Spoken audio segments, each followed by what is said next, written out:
Si il y a 2 ans, on m'avait dit que je viendrais ici pour vous parler des réseaux sociaux, je vous avoue que j'aurais bien rigolé. Parce qu'il y a 2 ans, j'étais un anti-réseaux sociaux. Je pensais que c'était fait pour les narcissiques ou ceux qui n'avaient pas de vie et qui voulaient observer celle des autres. Pourtant, aujourd'hui, je passe la moitié de mes journées sur les réseaux sociaux. Alors vous vous demandez peut-être pourquoi? C'est pour répondre à cette question que j'ai accepté de venir ce soir. Je me présente, je m'appelle Priva Millet, j'ai 19 ans, je suis étudiant dans un BTS à La Roche-sur-Yon. Je suis alternant à l'ICES dans le service de la communication. Et à côté de ça, je suis photographe et vidéaste et créateur de contenu sur les réseaux sociaux. Alors, on me qualifie souvent d'être un influenceur, mais entre vous et moi, je ne suis pas encore sûr d'influencer trop de gens. Alors je préfère dire créateur de contenu. Qu'est-ce que je fais concrètement? Je réalise des vidéos de 15-20 secondes où j'explique comment je réalise des photos ou des vidéos publicitaires ou créatives. Tout a commencé quand j'étais petit. Un jour, j'ai découvert une petite caméra, la plus bas de gamme qu'on peut trouver sur le marché, et j'ai commencé à filmer mes Lego et mes Playmobil. Bon, rien d'exceptionnel. Je pense que j'étais le pire réalisateur de France. Et puis cette passion a disparu le jour où j'ai eu mon premier téléphone. Il y a 2 ans, un ami de mes parents est venu offrir un appareil photo qui était vraiment exceptionnel. Il n'était pas vraiment exceptionnel, mais par rapport aux autres caméras que j'avais eues, il était vraiment exceptionnel. J'ai commencé à faire une première photo avec, et je me suis dit, et si je postais ces photos sur les réseaux sociaux? Alors j'ai commencé à publier sur Instagram.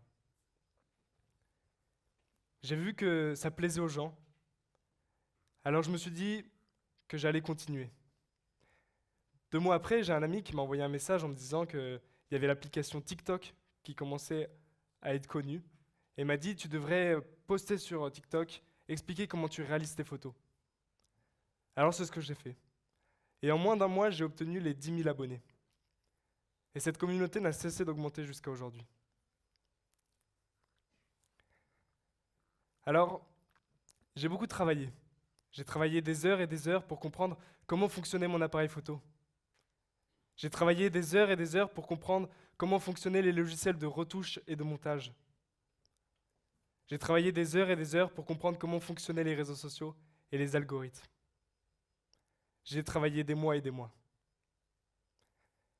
Et tout ce travail m'a énormément aidé et m'a beaucoup apporté. Grâce à ça, j'ai pris confiance en moi. En effet, quand on voit qu'on a une communauté qui nous suit, qui nous aime, quand on voit que notre travail touche des personnes, forcément, on gagne confiance en soi. Mais le problème, c'est de gagner trop confiance en soi.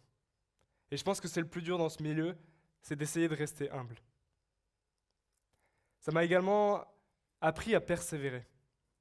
En effet, parfois, je passe 3-4 heures sur une vidéo qui dure 20 secondes. Et en réalisant cette vidéo, j'espère vraiment qu'elle va faire un carton, qu'elle va être vue par des millions de gens. Et vous connaissez comme moi l'algorithme, parfois on échoue. Et pourtant on pourrait se dire, bah alors je vais abandonner, je ne recommencerai pas. Et moi chaque jour, à chaque fois que j'échoue, ce qui arrive quand même assez régulièrement, je me dis, bah je ferai mieux demain. Voilà, ça m'a beaucoup aidé. Je vous disais au début que j'étais un anti-réseaux sociaux. Aujourd'hui, c'est plus vraiment le cas. Mais il y a une partie des réseaux sociaux que j'aime pas beaucoup. Notamment le fait qu'on passe énormément de temps sur notre téléphone. Je ne sais pas si vous aussi vous recevez la petite notification qui vous dit combien de temps vous avez passé sur votre téléphone. Moi j'avoue que ça me déprime. Parfois j'ouvre cette notification et je vois que j'ai passé 12 heures sur mon téléphone. 12 heures c'est énorme. 12 heures c'est la journée d'une personne qui se lève à 9 heures et qui se couche à 21 heures. Alors vous allez me dire, oui Priva c'est ton métier, il n'y a pas de souci, c'est normal que tu passes 12 heures. Mais non, c'est pas du tout normal. Sur ces 12 heures, honnêtement, je pense que je passe 7 heures à rien faire, à scroller sur les réseaux sociaux, en regardant du contenu qui m'abrutit. D'ailleurs, récemment, je suis tombé sur une vidéo. Je venais de passer 45 minutes à défiler sur TikTok. Pour ceux qui ne connaissent pas bien TikTok, c'est une application qui nous fait visualiser des vidéos de 15 secondes, 15-20 secondes. Donc imaginez en 45 minutes combien de vidéos j'ai pu regarder. Beaucoup. J'ai pas le chiffre exact, je m'excuse auprès des puristes qui auraient apprécié avoir un chiffre. Je tombe sur cette vidéo qui me dit « Attends, arrête-toi et essaye de te souvenir de tes 5 dernières vidéos que tu viens de voir. » On pourrait se dire que c'est super simple. Mais quand on vient de passer 45 minutes à regarder des centaines et des centaines de vidéos, je vous avoue, c'est un peu plus compliqué. J'ai réussi à me souvenir de la dernière vidéo que j'avais vue. Vous vous imaginez? En moins de 45 secondes, j'avais oublié les vidéos que je venais de voir. Quand c'est comme ça, je me dis, mais qu'est-ce que je suis en train de faire? Qu'est-ce que je deviens? Qu'est-ce que je veux devenir? Quand j'étais petit, mon papa me racontait beaucoup son enfance. Et j'adorais quand il me racontait son enfance. Il m'expliquait qu'il allait à la pêche avec son petit frère, qu'il construisait des planches à voile. Et j'étais admiratif. J'avais envie d'être comme lui.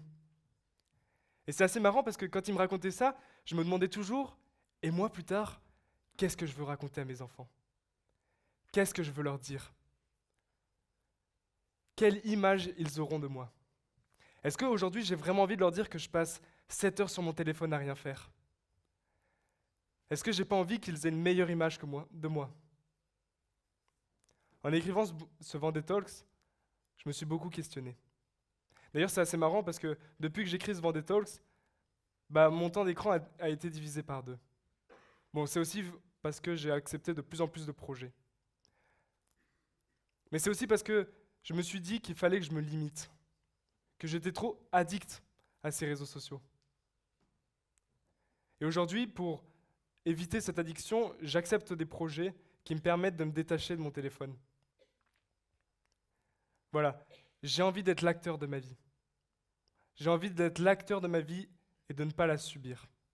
Merci de m'avoir écouté.